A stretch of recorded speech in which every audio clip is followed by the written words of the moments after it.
C'est votre droit, avec l'Ordre des avocats du barreau de Lille. C'est votre droit, aujourd'hui sur Grand Lille TV, en association avec l'Ordre des avocats du barreau de Lille. Aujourd'hui, nous accueillons Maître Mathieu Mas pour parler de la diffamation. Bonjour. Bonjour. La première question, c'est donc de savoir, de définir un peu ce qu'est précisément la diffamation. La diffamation, c'est une infraction qui est extrêmement ancienne et qui est prévue par la loi de 1881 sur la liberté de la presse. C'est cette loi qui la définit comme étant toute allégation ou imputation d'un fait qui porte atteinte à l'honneur d'une personne physique ou à la considération d'une personne morale. Il peut s'agir de propos qui auraient été tenus par exemple dans une assemblée politique, dans le cadre d'un discours, dans le cadre d'un blog même, d'une interview ou encore par mail. Dans le cadre de la diffamation, quelle est la différence entre l'injure et le dénigrement ?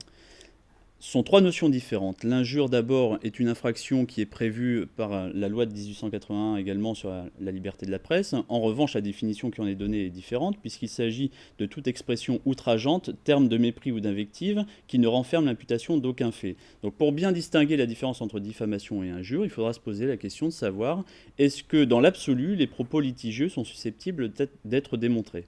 Si la réponse est négative, on est sur de l'injure. Si la réponse est positive, on sera sur de la diffamation.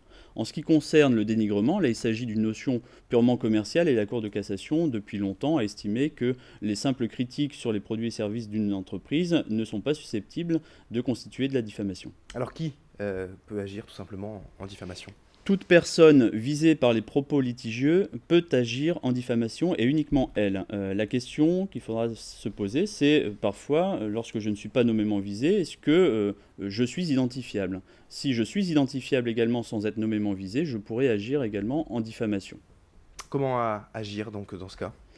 La difficulté dans ce type d'action, c'est qu'on est enfermé dans un délai de prescription extrêmement bref, puisqu'il est de 3 mois à compter de la publication des propos litigieux.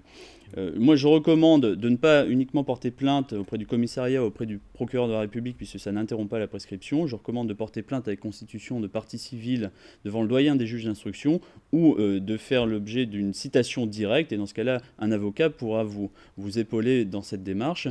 Si les propos tenus ont un caractère public, dans ce cas-là, il s'agit d'un délit et ce sera le tribunal correctionnel qui sera compétent. Si en revanche les propos ont été tenus dans un groupe restreint, il s'agit d'une contravention de première classe et seul le tribunal de police pourra examiner l'affaire.